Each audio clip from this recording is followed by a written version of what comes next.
yang akan dibahas hari ini sabda Rasulullah sallallahu alaihi wasallam, wa atbi'is sayyi'atal hasanah tamhuha. Ikutilah perbuatan salahmu dengan baikmu dan akan menghapus kebaikan itu terhadap keburukan. Lakukan kebaikan ketika melakukan juga kesalahan. Manusia itu punya dua potensi, dua kecenderungan. Dalam surat Asy-Syams Allah berfirman, fa'alhamaha fujuraha wa taqwaha. Allah memberikan ilham atau kecenderungan, saya lebih senang menerjemahkannya, kecenderungan manusia itu fujuraha, keburukan, maksiat, dosa, kesalahan, wa taqwaha, dan ketakwaan. Lepat dipayunkeun, leres dipengkerkeun. Maka ada yang menafsirkan bahwa sifat manusia kalau tidak diingatkan dengan kebaikan, maka pasti dia akan melakukan keburukan. Dalam setiap manusia itu ada potensi baik, karena Allah menganugerahkan kepada manusia yang disebut dengan akal, kemampuan seseorang untuk melakukan kebaikan. Tergantung besar kecilnya. Maka pengajian-pengajian semacam ini harus terus dikuatkan. Kenapa? Punya HP. Komunikasi ngalangkungan HP, ada yang sinyalnya baik, ada yang sinyalnya buruk. Pengajian ini itu untuk memperbaiki sinyal kita. Yang disebut dengan tadzkirah, mengingat, itu adalah untuk memperbaiki sinyal kita. Baik, kembali kepada potensi tadi. Potensi baik, potensi tidak baik, aya di tiap jalmi. Kalau orang berbuat keburukan, maka jangan biarkan keburukan itu sampai nanti di akhirat. Harus segera keburukan itu dihapus. Ada kalimat nasihat dalam bahasa Arab begini, las-saghair ma'al istimrar walal kabair ma'al istighfar. Tidak ada sebutan kecil kalau dilakukan terus-menerus. Tidak ada dosa besar kalau dia melakukan pertaubatan. Kata Rasulullah sallallahu alaihi wasallam, ketika seseorang wudu, maka bersamaan dengan jatuhnya air dari wajah, dosa-dosa yang dilakukan oleh anggota wudu di wajah kita itu akan rontok, hancur, bersih bersamaan dengan jatuhnya air wudu dari wajah kita.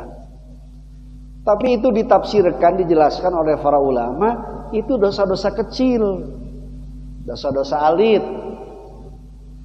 Tapi dosa kecil kalau terus dilakukan akan menjadi membesar. Dosa besar kalau ditaubati, dimintakan ampun, permohonan maaf, maka akan menjadi kecil, bahkan dihapuskan. Dosa itu harus dibersihkan dari sekarang. Jangan membawa dosa sampai kita meninggal. Begitu hangat Rasulullah memegang tangan sahabatnya ketika bersalaman.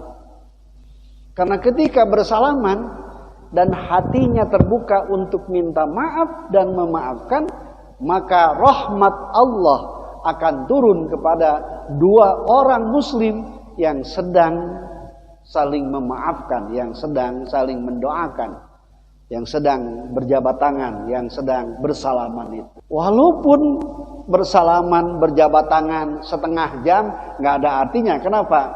Karena simbol tangan itu sebetulnya dari hati untuk kita minta maaf dan memaafkan. Ada sifat baik, ada sifat buruk. Tapi dalam hadis ini mendahulukan melakukan keburukan harus dihapus dengan kebaikan. Dalam Al-Quran juga sama redaksinya, fa'alhamaha fujuraha wa taqwaha. Kenapa manusia sampai melakukan kesalahan keburukan? Satu, ada potensi baik manusia, karena manusia diberikan akal. Yang kedua, ada potensi buruknya, hawa nafsu. Innan nafsa la'ammaratun bisu, kecenderungan hawa nafsu itu melakukan keburukan. Illa ma rahima rabbi, kecuali orang yang diberikan kasih sayang oleh Allah. Tos aya nafsu ditambah ku setan. Maka kita itu adalah bagaimana memilih. Milih sholat atau teu sholat. Milih ngaluarkeun infak atau tidak. Milih ngomong yang baik atau yang buruk. Sok pilih. Ada pernikahan, ada perzinahan, sok pilih. Ada kejujuran, ada kedustaan, silahkan pilih. Ketika orang menguatkan potensi baik, maka orang itu akan melakukan kebaikan. Ketika potensi baiknya itu ditutup, keburukan yang muncul, maka manusia akan melakukan keburukan. Maka hukuman itu sebetulnya dari Allah itu, ya kalau dikatakan hukuman dari Allah itu pahala atau siksaan itu karena kita salah memilih sebetulnya. Makanya dalam Al-Quran Allah tidak akan menyiksa seseorang ketika orang itu tidak tahu. Bu, dibagi-bagi. Ada orang yang tidak mau tahu, hayang berdrama. Ada orang yang pura-pura tahu. Ada orang yang pura-pura tidak tahu. Terus puguh, teteh salah, tapi pura-pura. Teu apal, terang abdi mah. Padahal sudah tahu, Allah pasti akan menghukum tuh. Allah tidak akan mencatat kebaikan dan keburukan dari 3. Yang pertama, anis sabi, dari anak kecil yang belum dewasa, hatta tahta 5, dina hadis mah ayat 2, hatta yablugha, sampai dia dewasa, atau hatta yahta 5. Yahta 5 itu mimpi, tanda kedewasaan. Jadi anak yang melakukan keburukan itu dipastikan dia melihat contoh di sekelilingnya, apakah dari ibunya atau dari ayahnya atau dari saudaranya atau dari tetangganya. Satu, Bu, tadi anak kecil, anis sabi hatta yahtalima. Yang kedua, anil majnun hatta yafiqa. Kembali tadi, orang akan disanksi ketika ada akal. Akalnya berfungsi. Tetapi orang ketika akalnya hilang, sanksi tidak ada. Kecuali orang yang pura-pura gila. Maka yang menentukan gila itu siapa? Orang yang tahu bahwa dia gila. Dokter. Maka tadi fungsi akal itu. Kembali karena fungsi akal. Akal ini harus tetap dijaga sehat. Karena akal harus dijaga tetap sehat. Karena akal berfungsi untuk memilih dan memilah. maka haram hukumnya orang yang merusak akal. Minuman keras tidak boleh. Jadi yang disebut dengan khamr itu bahasa Arab yang artinya menutupi. Ibu nganggo kerudung. Kerudung itu berfungsinya menutupi aurat di kepala kita. Maka kerudung, kudung, tiung itu disebutnya khimar. Khimar. Kenapa? Menutupi. Kenapa khamr ini haram? Karena akan merusak akal. Ketika akal rusak, maka manusia tidak bisa memilih mana yang baik, mana yang buruk. Yang akan dihukumnya adalah orang melakukan maboknya. Tetapi ketika mabok melakukan perbuatan, maka karena akalnya sedang rusak, maka tidak ada hukuman. Orang gila katanya gimana nanti orang gila? Kalau dia gila sampai meninggal, maka di Al-Quran itu disebutkan ada tempat antara surga dan neraka. Kemudian yang ketiga, yang tidak dihukum itu orang yang sedang tidur kecuali dia bangun. Termasuk orang yang dipaksa. Orang yang terpaksa tidak kena hukum. Maka dalam Al-Quran ada orang yang makan daging babi karena terpaksa, tidak ada pilihan, maka menjadi boleh. Vaksin ini tidak ada kecuali harus mengambil dari bahan baku yang najis umpamanya. Tetapi tidak ada pilihan. Famanidurra ghaira bagin wala adin fala itsma alaih. Kalau memang darurat, tidak ada pilihan lagi, maka itu boleh dilakukan. Untuk apa? Untuk memelihara kehidupan, memelihara nyawa. Ini kaitan dengan banyak beredar kan posting-postingan, awas hati-hati vaksin itu ya akan menipu, dibuat dari bahan baku yang haram dan lain sebagainya. Ini kita dua, waspada, dan kita harus juga baik sangka. Ada yang disebut dengan akhlak buruk, sifat buruk yang disebut dengan takabur. Kita sering menerjemahkannya sombong, songong, asa aing. Apalagi ya? Terjemahnya takabur itu. Takabur itu dari apa? Dari kabiro, kabaro. Apa kabaro atau kaburo? Besar. Sikap takabur itu perbuatan buruk, besar, menjadi membesarkan dirinya sendiri dan mengecilkan orang lain, pada akhirnya menolak kebaikan dari orang lain. Iblis kenapa keluar dari surga? Apa? Karena kesombongan. Wastakbara dalam Al-Quran. Dia merasa dirinya besar, hebat, luar biasa. Diuji oleh Allah. Iblis anu tos ibadah ribuan tahun diuji oleh Allah. Diciptakanlah Nabi Adam oleh Allah. Setelah Nabi Adam diciptakan, Iblis mohon Gusti, aya naon Gusti? Kaula teh nyiptakeun Adam manusia. Lajeng kedah kumaha abdi? Sujud atuh ka Adam. Wa idz qala rabbuka lil malaikati isjudu li Adama fasajadu illa iblis.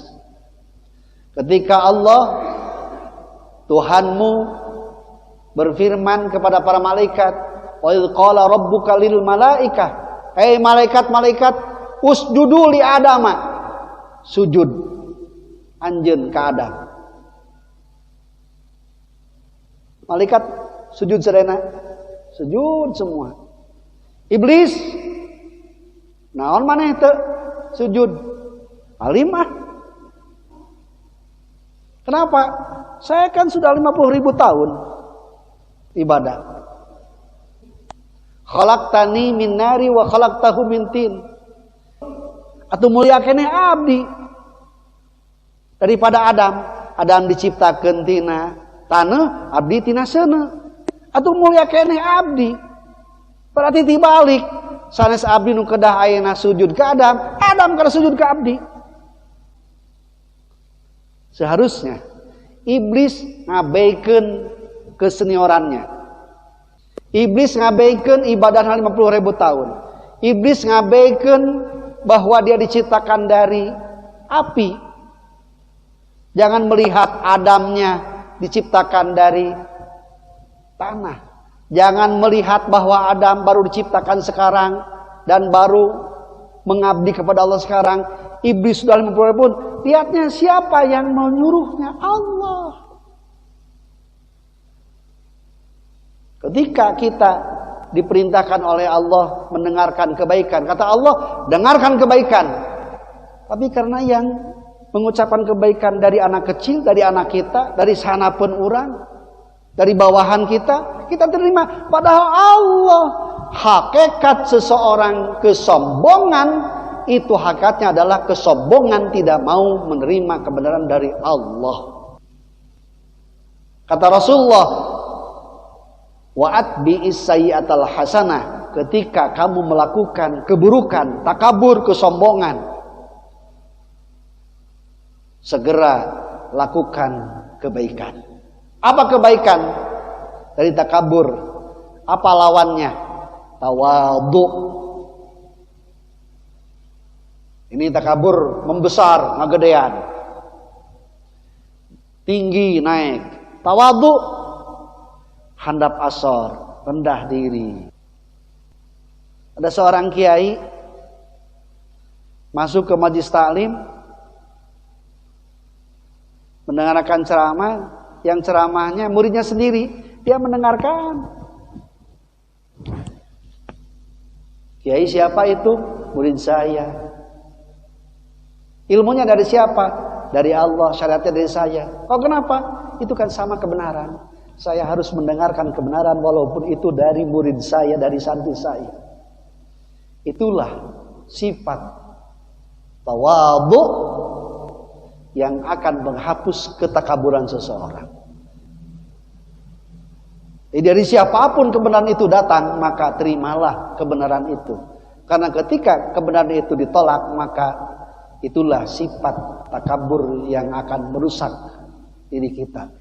Dan tidak ada Bapak Ibu ceritanya orang takabur itu ujungnya baik, hancur semua takabur itu. Firaun hancur. Firaun hancur. Namrud karena kesombongannya hancur, binasa. Siapa lagi? Semua cerita-cerita di Al-Quran, di hadis, cerita-cerita karena kesombongan itu semua hancur. Termasuk iblis tadi.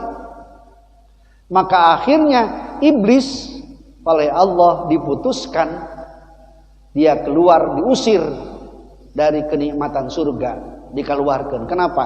Bukan karena masalah ibadahnya, tetapi karena kesombongannya, ketakaburannya. Yang menjadikan kesombongan seseorang itu, ketakaburan itu, yang pertama ilmu, yang kedua harta, yang ketiga apa? Jabatan.